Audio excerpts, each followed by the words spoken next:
Evangelho de Lucas. Texto e comentário. Leitura facilitada. Por Mauro Odorício. Editora Ave Maria. Canal Le Conde. Capítulo 13. As desgraças nem sempre são castigo. Dois fatos dolorosos, possivelmente recentes, questionavam o povo. Por um lado, o morticínio de peregrinos galileus sob a repressão de soldados de Pilatos. Por outro, a queda da torre em Siloé, matando 18 pessoas. Jesus questiona a teologia simplista e escapista que relacionava a desgraça com o pecado. Aproveita a ocasião para denunciar o estado pecaminoso dos que se julgavam justos, por não estarem envolvidos naquelas desgraças. Que todos se convertessem, pois havia calamidades maiores à vista. Mais algumas décadas, Jerusalém seria arrasada pelos romanos. Naquele mesmo tempo, contavam alguns o que tinha acontecido a certos galileus, cujo sangue Pilatos misturara com os seus sacrifícios, que estavam oferecendo no templo. As autoridades romanas olhavam com muita suspeita os galileus, pois entre eles era mais forte o grupo dos zelotas, os que pregavam a luta armada contra os dominadores. Seguramente, com este questionamento procuravam ou atrair o mestre para o movimento, ou comprometê-lo ante as autoridades. Jesus toma a palavra e lhes pergunta: Pensais vós que estes galileus foram maiores pecadores do que todos os outros galileus, por terem sido tratados desse modo? Quem vos ensinou que as desgraças são castigos por pecados cometidos? Não, digo-vos, mas se não vos arrependerdes, vós que vos julgais justos, e até no direito de condenar os que morreram, perecereis todos do mesmo modo. Ou cuidais que aqueles 18 homens, sobre os quais caiu a torre de Siloé, na cidade santa, e os matou, foram mais culpados do que todos os demais habitantes de Jerusalém? Não, digo-vos, mas, se não vos arrependerdes, perecereis todos do mesmo modo. A figueira estéril. Israel é frequentemente comparado a uma videira ou a uma figueira transplantada de um terreno desértico para um lugar fértil. A planta, mesmo rodeada de cuidados, não produz o esperado fruto. Jesus volta a estas imagens para mostrar o tempo de paciência e a oportunidade que são dadas ao povo para que chegue à conversão. Disse-lhes Jesus também esta comparação. Um homem havia plantado uma figueira na sua vinha, e indo buscar fruto, não o achou. Depois de tanto cuidado e de tanta espera, já deveria ter dado o devido fruto. Disse ao viticultor, o que tinha assumido as responsabilidades da planta: eis que 3 anos há que venho procurando fruto nesta figueira e não o acho. Já lhe foi dado o tempo suficiente para produzir figos. Corta, para que ainda ocupe inutilmente o terreno, despendendo inutilmente esforço humano a ela dedicado. Mas o viticultor, que se apegara à planta e ainda conservava um fio de esperança em sua fecundidade, respondeu: Senhor, deixa ainda este ano. Eu lhe cavarei em redor e lhe deitarei adubo. Talvez depois disso dê os esperados frutos. Caso contrário, cortá-la-ás. E dessa maneira ensinava Jesus como a paciência divina fazia as extremadas tentativas, enviando o próprio Filho para que a videira estéril, o povo e as pessoas se tornassem fecundas em boas obras. Cura de uma mulher encurvada. A cura da mulher encurvada poderia ser uma a mais entre tantas outras, mas foi operada no dia de sábado. Isto era de uma violência para os judeus legalistas, que condenaram a atitude, no mínimo humana, do Mestre. Este aproveita a oportunidade para desmascarar-lhes a hipocrisia. Estava Jesus ensinando na sinagoga em um sábado, dia de repouso absoluto para os judeus. A minuciosa interpretação da lei, feita pelos escribas e fariseus, tornaram-na insuportável. A não ser em caso de absoluta necessidade, não era permitido curar aos sábados. Havia ali, participando do culto, na sinagoga, uma mulher que, havia 18 anos, era possessa de um espírito que a detinha doente. Assim, o povo explicava a doença desconhecida. A mulher andava curvada e não podia absolutamente erguer-se. Ao vê-la, Jesus a chamou e disse-lhe: Estais livre da doença. O mestre não esperou que ela fizesse algum pedido ou manifestasse a fé que a animava. Tomou simplesmente a iniciativa. Para manifestar seu poder libertador, impôs-lhe as mãos e no mesmo instante ela se endireitou, glorificando a Deus, reconhecendo a maravilha operada por seu enviado. Mas o chefe da sinagoga, indignado de ver que Jesus curava no sábado, exercendo a profissão ou o trabalho de médico, disse ao povo, querendo jogá-lo contra o Senhor: São 6 dias os dias em que se deve trabalhar. Vinde, pois, nestes dias para vos curar, mas não em dia de sábado. Assim falara, mesmo sabendo que a doente não fora à sinagoga com tal intenção. Jesus não deixou passar a oportunidade. Hipócritas, disse-lhes o Senhor. Não desamarra cada um de vós no sábado o seu boi ou o seu jumento da manjedoura para os levar a beber? Esta filha de Abraão, que Satanás paralisava há 18 anos, não deveria ser livre dessa prisão em dia de sábado? Se interpretam a lei dando chance de liberar os animais no dia de sábado para que bebam, por que não desamarraria eu uma pessoa da prisão de seu mal? O sábado não foi feito para ser uma carga a mais, mas para libertar.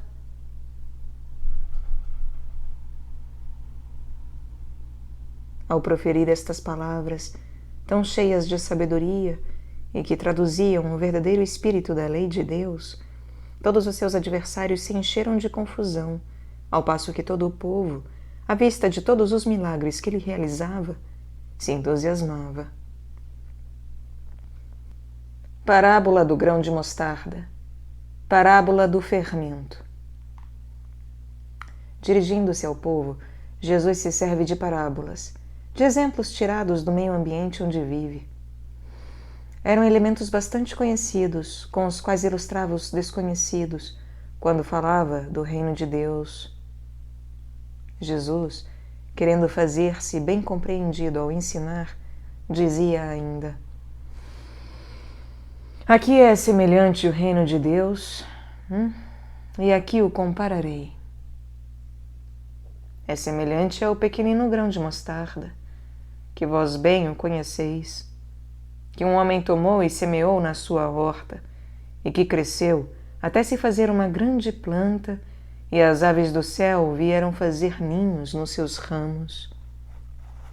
Assim o reino de Deus começa, pequenino e humilde, mas crescerá, podendo acolher todos os que nele querem se abrigar. Disse ainda: aqui direi que é semelhante o reino de Deus? É semelhante ao fermento que uma mulher tomou e misturou em 3 medidas de farinha, e toda a massa ficou levedada. Mesmo que seja uma grande quantidade de massa e pequeníssima a porção de fermento. Com isso, Jesus mostrava como é grande a força interior do reino, capaz de revolucionar os corações e as estruturas do mundo. Número de escolhidos. A porta estreita. Lucas sempre direciona Jesus caminhando para Jerusalém, onde acontecerá o ponto alto do mistério salvífico. Dirigindo-se à Cidade Santa, continua seu ministério, ensinando quem encontrava. As incompreensões são crescentes. Mesmo assim, o Mestre insiste na necessidade da conversão. Sempre em caminho para Jerusalém, objetivo último de sua viagem, Jesus ia atravessando cidades e aldeias e nelas ensinava. Alguém lhe perguntou: Senhor, são poucos os homens que se salvam? Essa era uma questão muito controvertida e debatida entre os estudiosos judeus. O mestre evita a questão puramente acadêmica.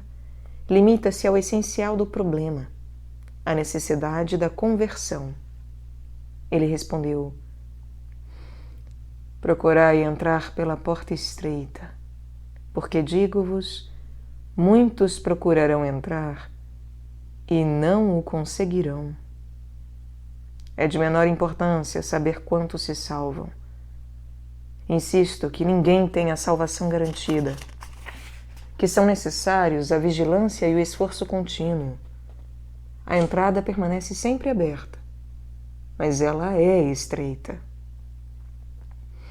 Quando o pai de família tiver entrado e fechado a porta, onde se realiza o festim celeste, e vós de fora começardes a bater a porta, dizendo: Senhor, Senhor, abre-nos, ele responderá: digo-vos que não sei de onde sois.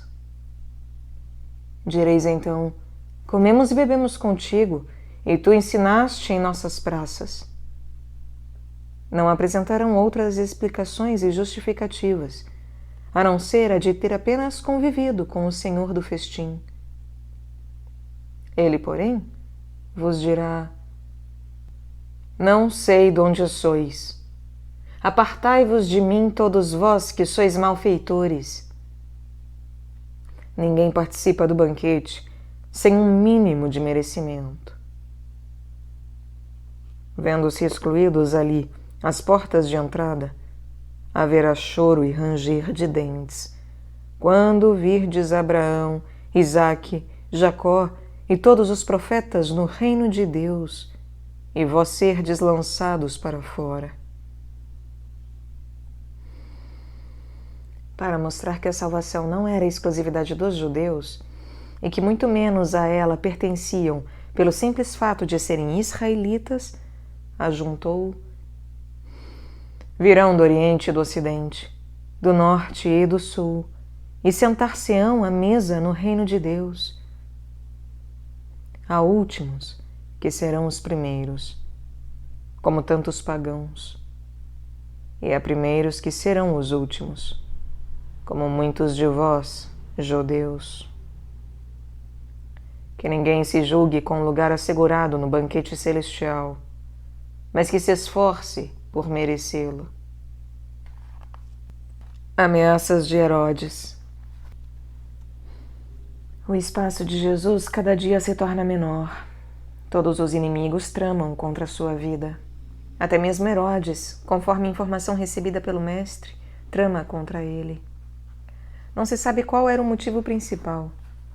O Senhor se refere ao monarca desairosamente e lamenta Jerusalém ser uma cidade impenitente. No mesmo dia em que o Senhor respondera ao questionamento sobre o número dos que se salvam, inesperadamente e sem revelar a verdadeira intenção, chegaram alguns dos fariseus, dizendo a Jesus: Sai e vai-te daqui, porque Herodes Antipas, tetrarca da Galileia, te quer matar.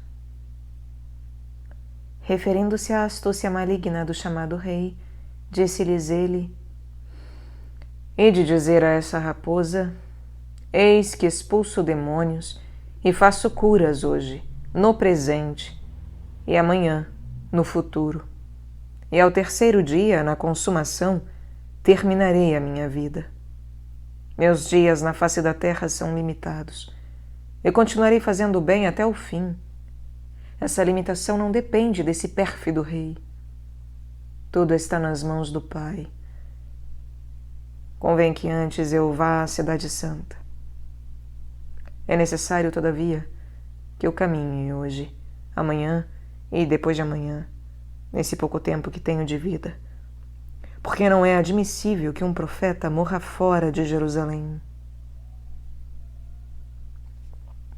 Nesse momento, o mestre dirige seu pensamento à cidade feita habitação terrestre de Deus, mas que aos poucos se transformara em assassina e infiel. Jerusalém, Jerusalém, que matas os profetas e apedrejas os enviados de Deus. Quantas vezes quis ajuntar os teus filhos, como a galinha abriga a sua ninhada debaixo das asas, mas não o quiseste. Eis que vos ficará deserta a vossa casa. Digo-vos, porém, que não me vereis até que venha o dia em que digais: Bendito o que vem em nome do Senhor.